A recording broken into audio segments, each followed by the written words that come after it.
Hello aspirants, looking at current affairs for 24th March, the news items picked up from the Hindu newspaper are these 9. We'll look at them in detail. The first one, Office of Profit issue. Delhi High Court reinstates 20 AAP MLAs. So this is the Delhi High Court now quashing the notification which was issued by President Ramnath Kovind disqualifying 20 AAP MLAs for holding Office of Profit as Parliamentary secretaries. So this is an old case which has been going on for long. So now the Delhi High Court has given its judgment. It has nullified this. So all 20 MLAs have been reinstated, and the Delhi High Court has held that the opinion of the Election Commission of India to the President to disqualify these legislators was bad in law because it failed to comply with the principles of natural justice. So it has now, the Delhi High Court has said that the matter should go back to the Election Commission and should first decide the all-important and seminal issue, that what is meant by the expression Office of Profit under the government. So once this is decided on, then it asks the Election Commission to re-examine the factual matrix and decide whether the MLAs are disqualified or not, as they have been appointed as parliamentary secretaries by the Delhi government. So this is there. The Election Commission has argued that the AAP MLAs had taken over and performed the role of political executives as parliamentary secretaries. So this was conflict of interest. MLAs appointed as executives. So that's why they were disqualified. So of course MLAs are appointed as ministers. So ministers are fine, but any other post taken up by MLAs is considered as Office of Profit. So this was the argument. We'll see further details also in this case. You can see the Chief Minister of Delhi, Arvind Kejriwal, had appointed these parliamentary secretaries in March 2015, and he had attached them to government ministries. So also you should know that since ministers are appointed, and why not parliamentary secretaries? So the thing is that ministers actually appointed, there is a limit on the number of ministers you can appoint. So there is a constitutional limit as such, so that is why that cannot be extended. So this was an innovation, let them be parliamentary secretaries attached to ministries. So that is why this is the provision. You should also know that this limit on the number of ministers which can be there at the central level and as well as at the state level was brought in by an amendment to the Constitution, the 91st Constitutional Amendment Act, which is effective from 2014. So from 2014 onwards, it has been provided that not more than 15% of the strength of the lower house, means in the case of central government, Lok Sabha, and in case of state or a union territory where the state legislature exists, the legislative assembly, not more than 15% of the state legislative assembly. This is the maximum number of ministers which can be appointed. So that's the idea. So means the number of ministers is limited. That's why parliamentary secretaries is a post which has been brought up. Here you can see the statement given by the Delhi CM Arvind Kejriwal that elected representatives were wrongly disqualified. The High Court has given justice to the people of Delhi. And CEC, Chief Election Commission OP Rawat says, let us first go through the certified copy of the order. Then the Election Commission Secretariat will decide on taking action. And this is the whole history given in March 2015 when Arvind Kejriwal government appointed 21 MLAs as parliamentary secretaries. The appointment was challenged as such, and Delhi Assembly passed this act also. This was the amendment, MLA Removal of Disqualification Amendment Bill of 2015, which excluded parliamentary secretaries from the understanding of Office of Profit. So it's specified that this is not Office of Profit. So actually the term Office of Profit is also a controversy because this Office of Profit, holding Office of Profit, means the idea is that if a person is an MP or an MLA, he is part of the legislature.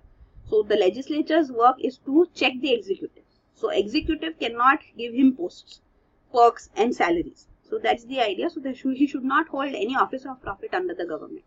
Now there is no clear definition of the term Office of Profit, though this is a condition for disqualification.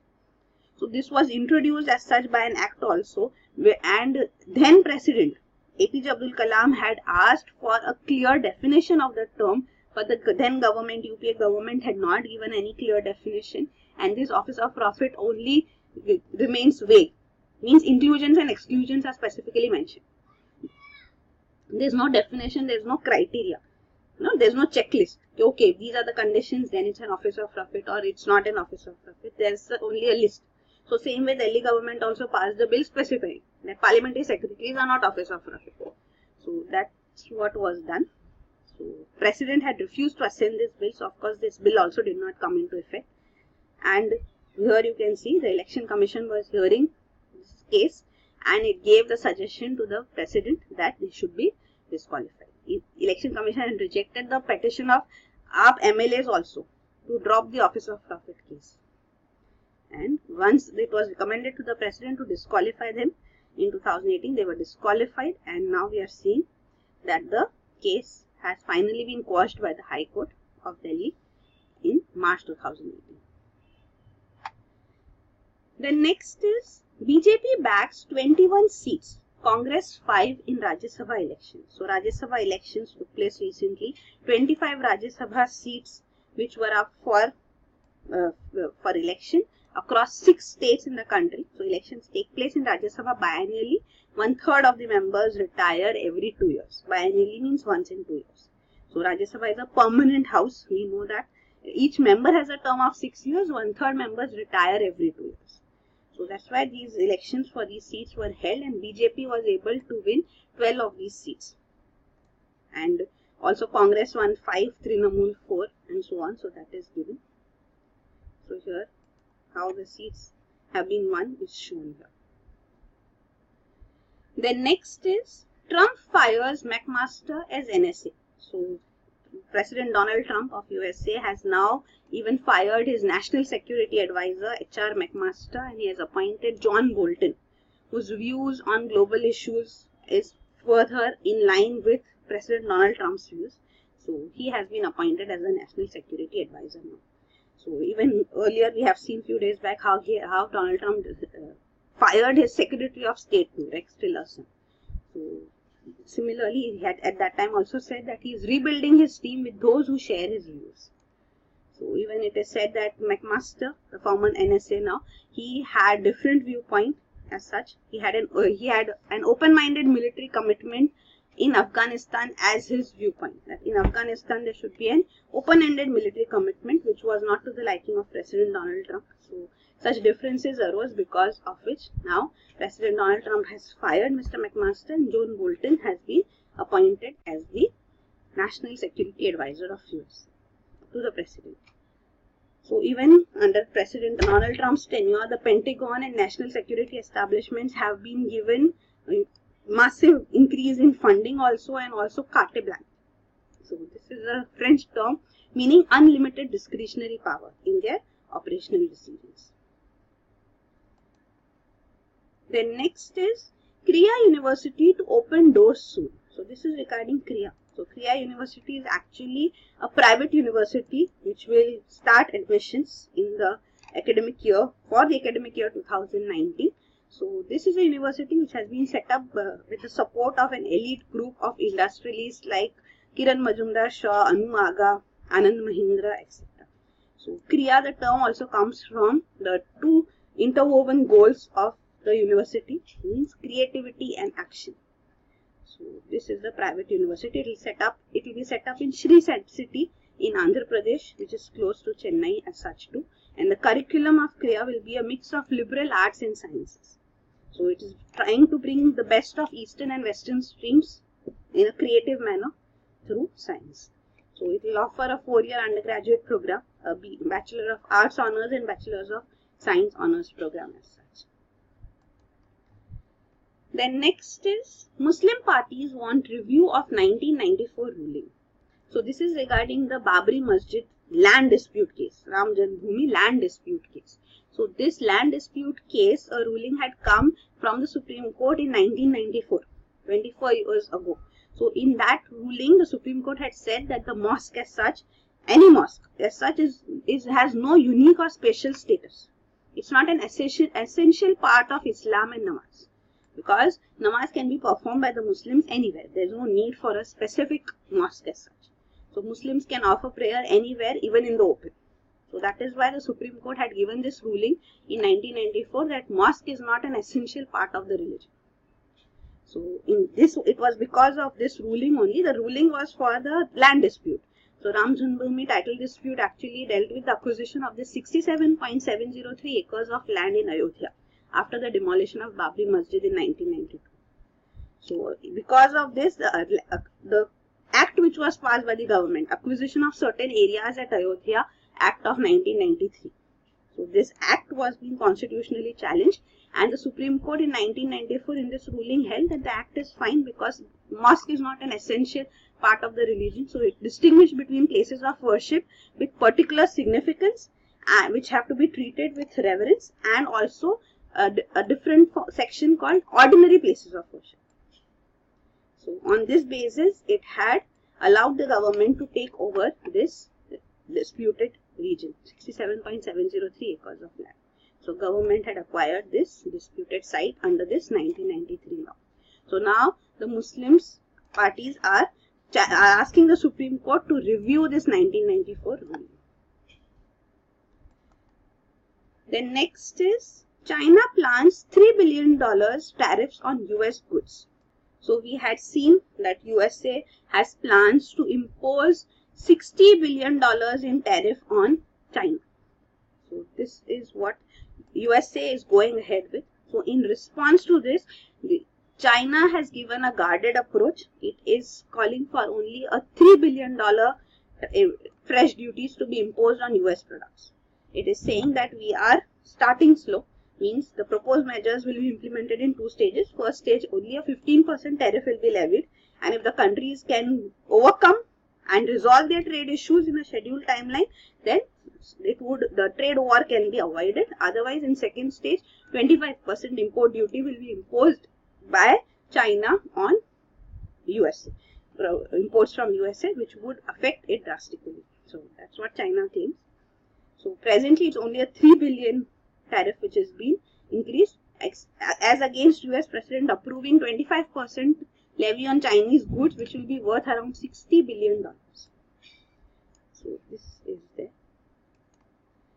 Then next is IAS claims deadly hostage siege in southern France. So here in Trebes in southern France, a person had gone on a shooting spree, and at least 3 persons have been killed in this shooting spree and hostage siege.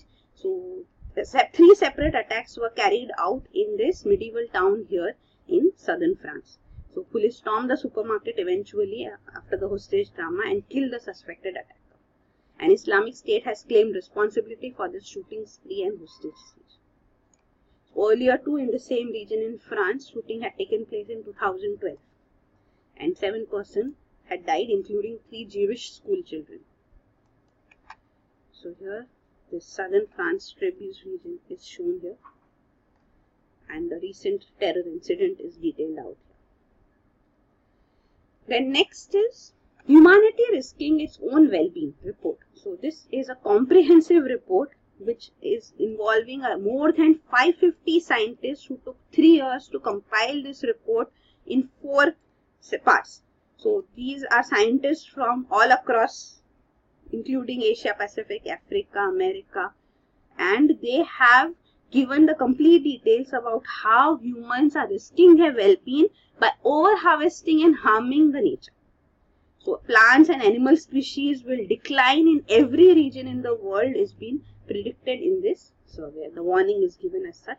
So up to 90% of Asia Pacific corals will suffer severe degradation by 2050 according to this report. So this body is Intergovernmental Science Policy Platform on Biodiversity and Ecosystem Services, who has put forth this report. So not just the corals, even Asia Pacific fish stock could run out by 2048 is a warning given if action is not taken. Even more than half of African birds and mammal species will be lost by 2100. So this is going to affect economies, livelihood, food security and quality of life of people everywhere. So this is a report. And the last news item is Centre urges battery manufacturers to make in India. So earlier we had seen a report which had come forth in which it was said that batteries which are the lithium-ion batteries, the central government should take steps to reserve the resources. We need resources for it. Lithium reserves have to be secured so that lithium-ion batteries can be manufactured in the country. Also, the taxation and the policy for it should be more friendly so that even Make in India is promoted here.